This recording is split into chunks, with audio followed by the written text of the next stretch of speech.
Assalamualaikum warahmatullahi wabarakatuh. Selamat siang Ibu Eka.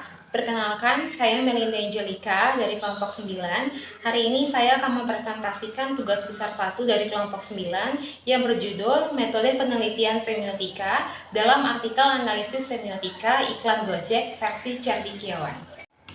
Nah, yang pertama kita akan masuk ke latar belakang.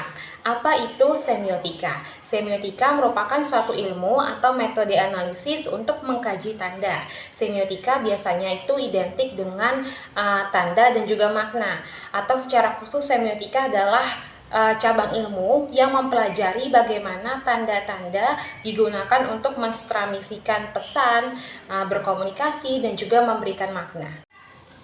Selanjutnya, apa itu semiotika menurut Charles Sanders Peirce? Semiotika menurut Charles Sanders Peirce adalah semiotika yang didasarkan pada logika, karena logika ini mempelajari bagaimana orang bernalar, sedangkan penalaran menurut Peirce dilakukan melalui tanda-tanda. Nah, tanda-tanda inilah menurut Peirce memungkinkan kita untuk berpikir, berhubungan dengan orang lain, dan juga untuk memberikan makna. Next slide. Penelitian ini menganalisis makna iklan Gojek yang dikaji dengan triangle of meaning atau 3 elemen dasar dalam semiotika, yaitu sign, objek, dan juga interpretan. Nah, hasil penelitian ini mengindikasikan iklan Gojek adalah aplikasi alternatif yang cerdik karena mampu membuat solusi bagi setiap permasalahan yang selalu terselesaikan dengan kreatif yang bisa kita temui dalam setiap scan-nya dalam iklan Gojek versi Cendekiawan ini. Next, kita masuk ke dalam rumusan masalah dalam judul analisis kali ini, yaitu bagaimana tahapan interpretasi makna dalam artikel analisis semiotika iklan Gojek versi Cendekiawan melalui simbol dan objek yang ada dalam karya media visual dengan pendekatan semiotika periklanan. Nah, selanjutnya ada tujuan penelitian. Tujuan penelitian kali ini adalah untuk mengidentifikasi tahapan interpretasi makna dalam artikel analisis semiotika iklan Gojek versi Cendekiawan melalui simbol dan juga objek yang ada dalam karya media visual menggunakan pendekatan semiotika periklanan. Nah, selanjutnya kita akan masuk ke dalam landasan teori, di mana pada landasan teori ini kita akan membahas 3, yaitu mulai dari sejarah, definisi, hingga jenis-jenis dari semiotika. Semiotika pertama kali dikembangkan dan banyak dipergunakan dalam pengkajian sistem tanda. Semiotika dalam kaitannya dengan hal tersebut adalah pemahaman semiotika yang mengacu pada teori semiotika Ferdinand de Saussure dan juga semiotika Charles Sanders Peirce, dan juga masih banyak lainnya. Semiotika atau ilmu tanda sejak tahun 1969 secara resmi memiliki suatu perkumpulan ilmiah, yaitu International Association or Semiotic Study, yang menganggap semiotika sebagai suatu disiplin ilmu. Selanjutnya, definisi semiotika. Di sini terbagi menjadi 2, yaitu semiotika etimologis dan juga semiotika secara terminologis. Secara etimologis, istilah semiotika berasal dari kata Yunani yaitu semeion yang berarti tanda. Nah, sedangkan secara terminologis, semiotika dapat diidentifikasikan sebagai ilmu yang mempelajari sederetan luas objek-objek, peristiwa-peristiwa, seluruh kebudayaan sebagai tanda. Nah, di sini ada jenis-jenis semiotika. Di sini ada 9 jenis-jenis semiotika. Yang pertama itu ada analitik, yang kedua deskriptif, yang ketiga ada faunal zoosemiotik, yang keempat ada kultural, yang kelima ada naratif, yang keenam ada natural, yang ketujuh ada normatif, yang kedelapan ada sosial, dan yang terakhir ada struktural. Nah, selanjutnya kita masuk ke dalam pembahasan. Nah, pada pembahasan kali ini saya akan menjelaskan mengenai jenis pendekatan penelitian yang kita pakai dan juga jenis riset yang kita pakai.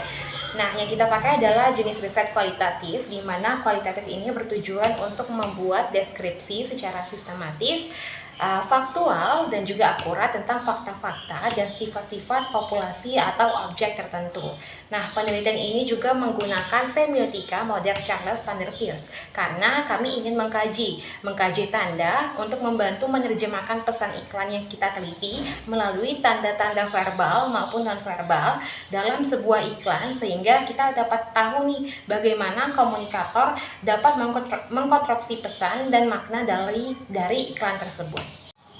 Selanjutnya ada teori semiotika Peirce pada iklan Gojek versi cendekiawan. Nah, teori yang digunakan yang dianggap relevan dalam penelitian ini adalah teori iklan, teori televisi, teori teknik pengambilan gambar, teori warna, teori makna, teori semiotika, semiotika model Charles Sanders Peirce, dan juga teori konstruksi realitas. Mengapa kami memakai teori ini? Karena kan kami berfokus pada iklan. Jadi, maka diperlukan adanya teori-teori seperti teori televisi, pengambilan gambar, warna, dan juga sebagainya. Nah, selanjutnya kita masuk ke dalam objek penelitian. Fokus pada penelitian ini adalah analisis semiotika pada iklan Gojek versi cendekiawan. Pada penelitian ini, iklan Gojek versi cendekiawan akan difokuskan pada segi pengambilan gambar, pengisian suara, warna, ekspresi, pesan maupun pesan verbal, dan juga maupun pesan nonverbal. Di sini kita akan masuk pada hasil dan pembahasan.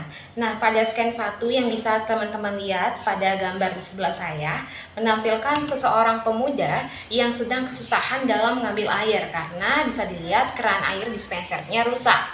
Nah, maka pria tersebut memanfaatkan garpu sebagai pengganti tuas keran air yang rusak agar dispenser tersebut tetap bisa digunakan. Nah, di sini kita akan masuk ke dalam 3 elemen dasar semiotika, yaitu ada sign, objek, dan juga interpretan. Yang pertama itu ada sign. Teknik pengambilan gambar dari scan 1 tersebut menggunakan sudut pandang high angle dengan ukuran ekstrim close up agar fokus terhadap objek. Lalu juga memiliki konsep warna yang tidak terlalu terang atau hitam dengan sedikit pantulan cahaya. Lalu pesan verbal yang disampaikan yaitu menunjukkan adanya kecerdikan seseorang dalam memecahkan masalah dengan memanfaatkan sebuah garpu. Nah, pesan verbalnya adalah garpu yang biasanya kita gunakan nih untuk sebagai alat makan ternyata juga bisa bermanfaat untuk mengatasi dispenser yang keran airnya rusak.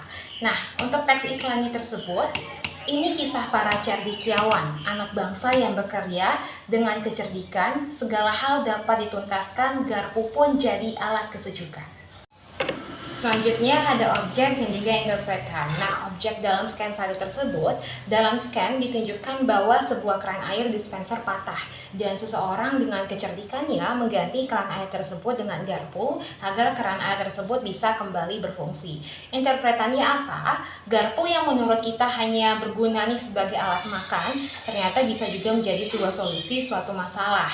Hal ini menandakan alat-alat yang bahkan tampaknya sederhana nih kita lihat ternyata juga dapat melakukan fungsi-fungsi lainnya.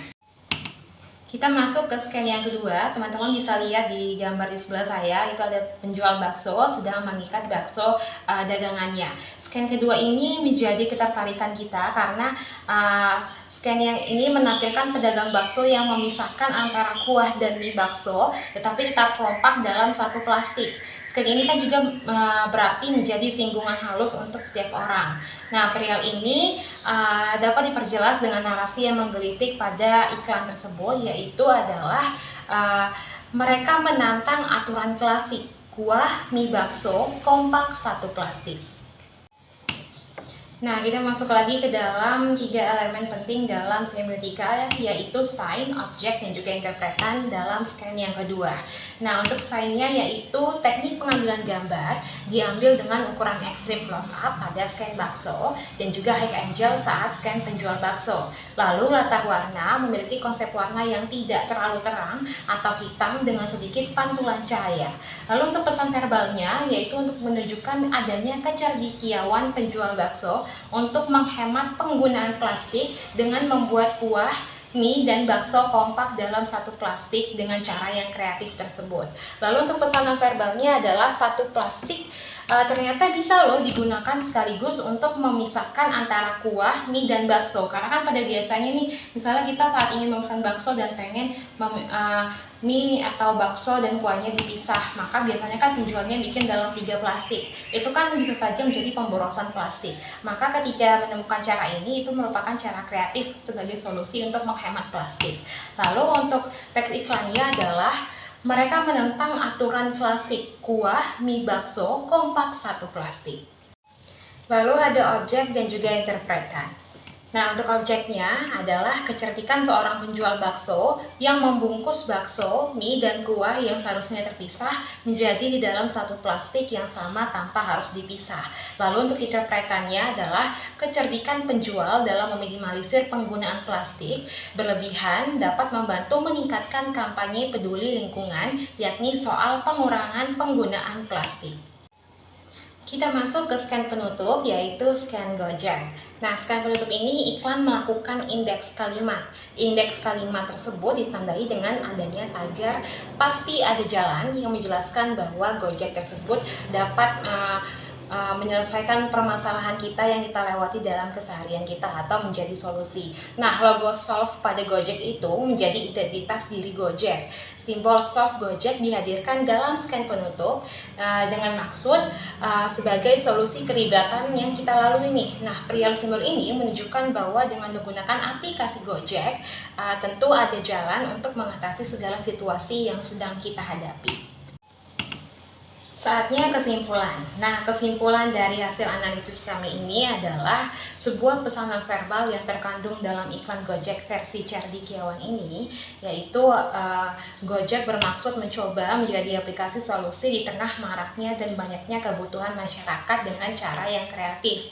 Nah, Gojek juga menawarkan lewat berbagai macam produk-produk mereka, seperti yang kita ketahui ada GoFood, GoLive, GoClean, GoSend, GoCar, dan juga masih banyak hal lainnya.